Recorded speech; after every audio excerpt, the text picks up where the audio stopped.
Alright, y'all, and welcome back to another episode of Dad's Shop. Started this one with a friend and ended it with one as well. Just doing some sanding, picking up where we left off from last time and getting all the residue off. There'll be a decent bit of sanding in this video. But anyway, sit back and enjoy.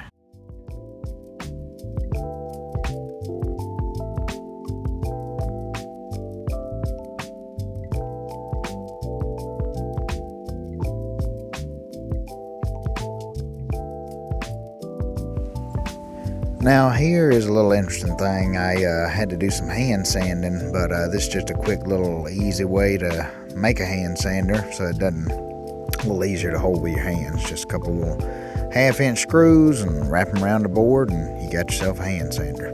Yep.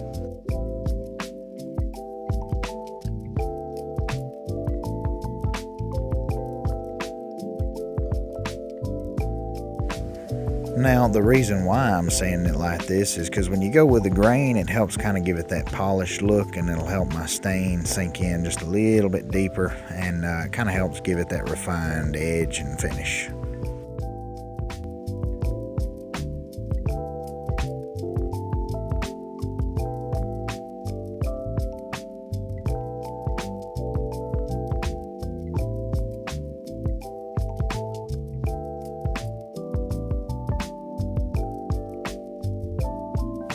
Now this part I particularly had a lot of fun with. I just need to make a quick cut to make a sample board, and I figured instead of dragging the saw out, I'd just cut it with the old hand saw. And doing this will really help you appreciate power tools. I mean, you can get a nice clean cut with it, but zipping through with a power saw is much easier. And I even let my daughters take a crack at it, and they actually did really well. You know, I made sure they were careful, but I was proud of them. Most people can't even use one, so got some strong daughters. Anyhow, y'all enjoy.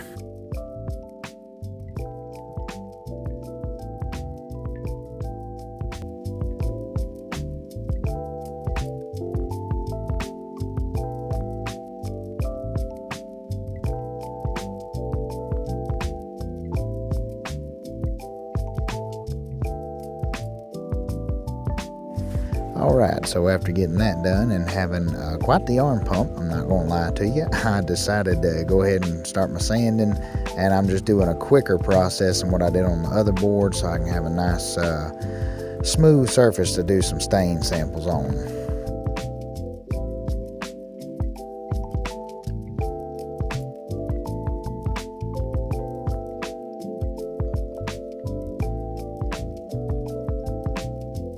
And as you can see, that's my 3 samples there. I had a bit of a time getting the lid off this one. It'd been a minute. Had to grab the old pliers and dig it out. But I did a little quick sample board and took it to the boss, and she told me what she liked the best. And it was actually the same one I ended up picking, which you'll see here in a minute is the middle one.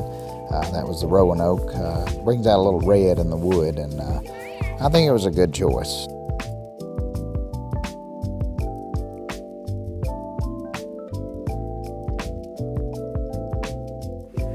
And here's where I started applying it. That first coat, just doing this side on the underside to make sure everything was going to soak in the way it did on the sample piece. And after I rubbed it in, saw that it looked good, I went ahead and did the rest of the board and worked on the front end, and then sand, repeat, and polyurethane.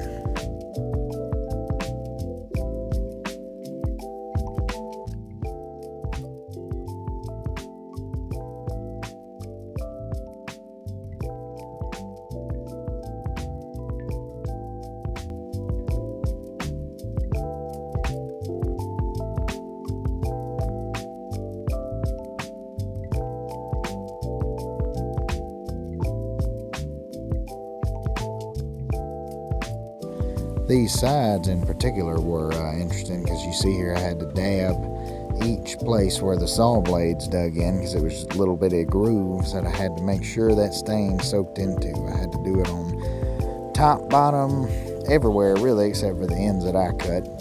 But once it's soaked in, man, that color really comes out, and I'm looking forward to showing y'all.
And here we are again with the hand sanding, just getting all them rough edges off and any places that didn't sink in too well.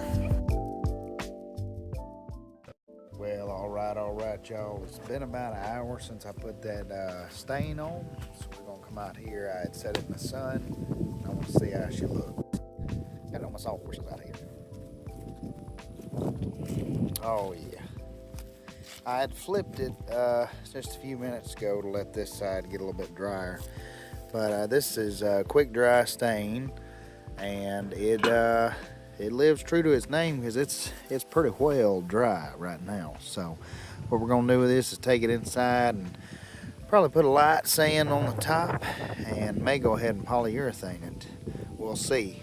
I don't think it needs a second coat because that polyurethane is going to make it a little darker anyways. So let's see what happens.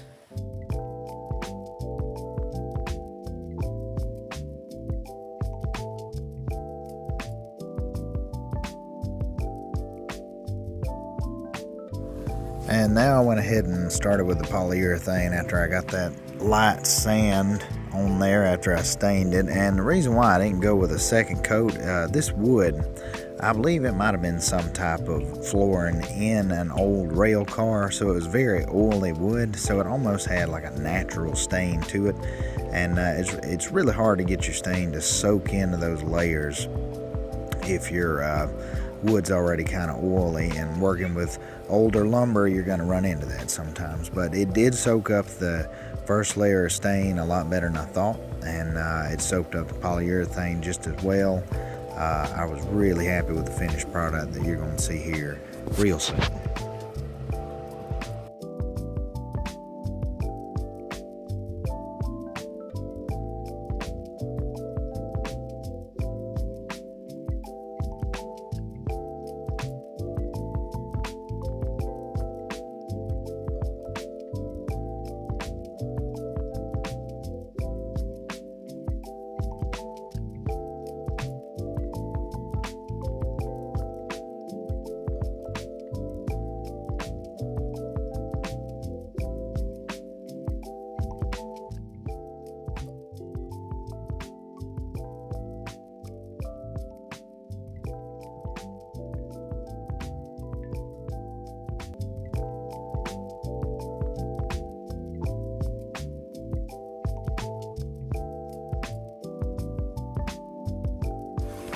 And I had to do the same thing with the polyurethane, dab all these little divots, make sure that gets in there, because that polyurethane it's a matte stain and polyurethane, so there's no gloss to any of this, but it will have a little bit of a shine regardless. But that polyurethane is there to protect the wood and the stain that you put on the wood. It's basically the final finish. Now some people use epoxy.